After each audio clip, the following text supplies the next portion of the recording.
Guys, let's keep it 100. Being in the chain gang actually isn't all that fun.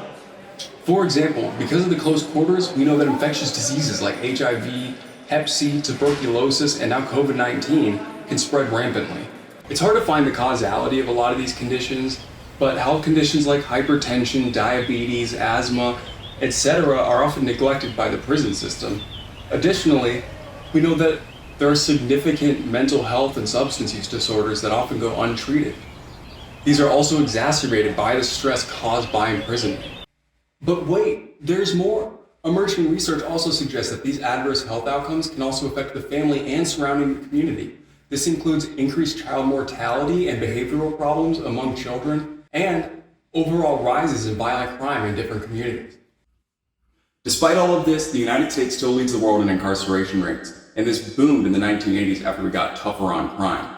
Also, this of course disproportionately affects African American communities and exacerbates violent crime and social unrest. In the United States, up to 85% of prison inmates are either convicted of a drug-related crime, were under the influence at the time of their crime, or have an active substance use disorder. Therefore, it's understandable that the most prevalent form of an alternative to incarceration is through drug courts.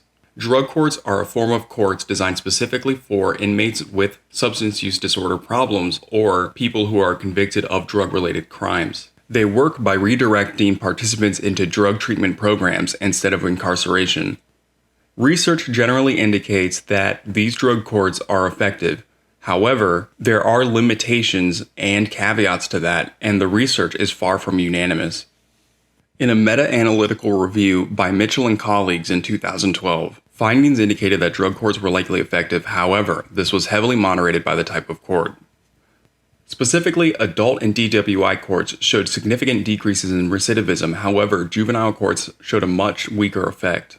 Other factors also influence recidivism, such as whether or not the courts allowed violent offenders or not. Predictably, higher graduation rates are associated with lower recidivism, but programs that dismiss charges upon graduation and those that have more status hearings during the program are associated with lower drug-related recidivism specifically, but not overall recidivism. Mitchell et al. Notes the inconsistency in study quality.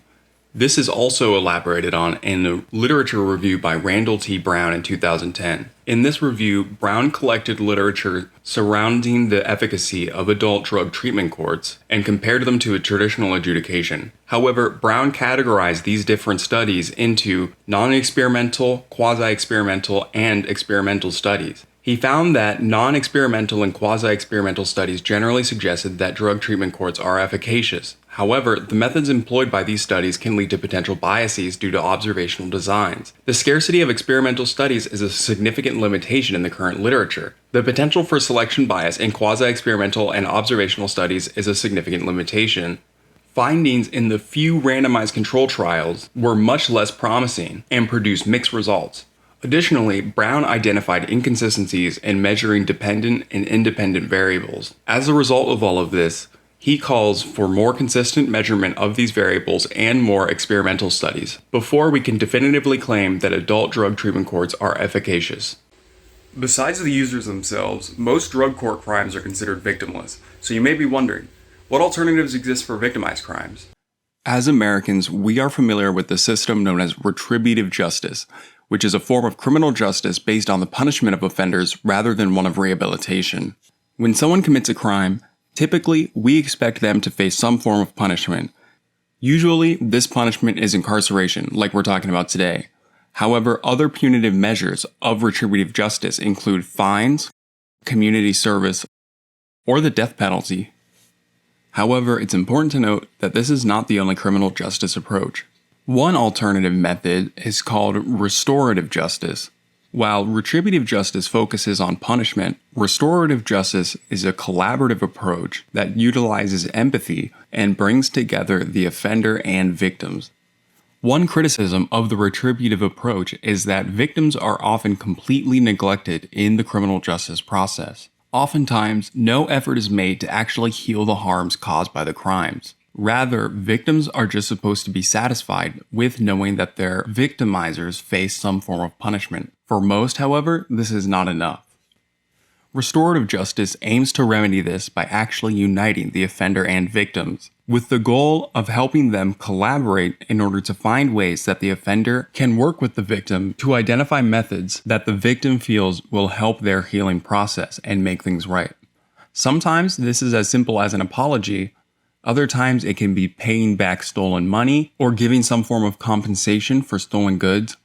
Other times it can be a more abstract approach, like having the offender find ways to give back to the community or take measures to change their life so they don't have to turn back to crime, like going back to school and/or pursuing other career paths. As a population that is so used to retributive justice, this may seem like a relatively radical departure from what we're used to, and heavily differs from our current conceptualization of justice. Obviously, this approach has to have some limitations. Warning! Speculation Zone. As a hunch, I'm guessing a psychopathic serial killer rapist probably isn't going to be very receptive toward victim impact statements and pleas for them to change their ways. And I'm also willing to theorize that many family members of victims to a psychopathic serial killer rapist won't feel satisfied unless the offender receives a significant punishment. Speculation over. But research looking at its efficacy in real-world usage is currently being done. For example, a recent study by Liu 2022 looked at restorative justice in Hong Kong. This is especially notable because the system has traditionally focused on the rule of law and retributive justice. The study found that victim-offender mediation is present in the system, which represents restorative justice, although to a lesser extent than the civil justice domain. Liu's analysis suggests that promoting mediation in Hong Kong could help develop restorative justice practices. This would require the collaboration of legal practitioners and auxiliary helping professionals. The research offers valuable insights into refining and effectively integrating restorative justice and responsive strategies into existing legal systems. The implementation of restorative justice principles into a criminal justice system that's as strict as Hong Kong could set a precedent and demonstrate both the efficacy and feasibility of this implementation in a developed nation, especially those that already have a retributive criminal justice system. Among Liu's other findings were that those with a higher sense of retribution had lower empathy and forgiveness levels, and therefore decreased the use of the restorative justice narrative. Empathy and forgiveness were positively correlated and both increased the use of the restorative justice narrative. Also, helping professionals were more likely to possess forgiveness and empathy. Accreditation, training, and years of practice impacted the use of restorative justice. These findings may give us insight into who restorative justice practices are most effective with and why. Conversely, it will help us see who it's not effective with and why not. Of course, these findings are just correlational and therefore cannot establish causality. In this video, I only have time to talk about drug treatment courts and restorative justice. However, these are only a fraction of the available options. Regardless of the approach, we tend to see consistent benefits, however. Simply put, incarceration is expensive. For example, according to the Justice Center, the average prison sentence for a drug offense cost $26,188 in 2019, while the equivalent drug treatment approach cost a measly $3,143. That's a ridiculous discrepancy. Another benefit is that the current body of research suggests that many of these programs are more effective at reducing recidivism when compared to traditional incarceration. Finally, switching to these programs may improve overall community safety. Now, with that being said, there are obviously limitations. By far, the biggest issue right now is the quality of the current body of research. Both the methods and results have been inconsistent. Due to the nature of working with inmates and convicts, most studies are limited to an observational design. And while many of those may look promising, the more methodologically sound randomized control trials don't always produce the same results. Oh, and that's just talking about the most prevalent alternative, let alone the more novel ones.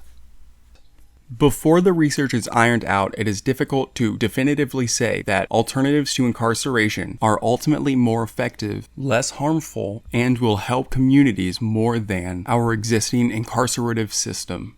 However, due to America's mass incarceration, jails and penitentiaries are often overcrowded, and now the price of incarceration is so high that it'd be difficult for any program to outpace it. Additionally, it's no secret that the mental health and drug crisis in America has become overwhelmingly pervasive, and many of these alternative programs utilize evidence-based practices to address those concerns, while incarceration oftentimes worsens those conditions. With the crushing weight of the harms behind incarceration, it is hard to endorse the suspension of any alternative programs or to discourage the continued innovation of new ones. Goodbye, everyone. The video's over. Peace out. Peace. Bye.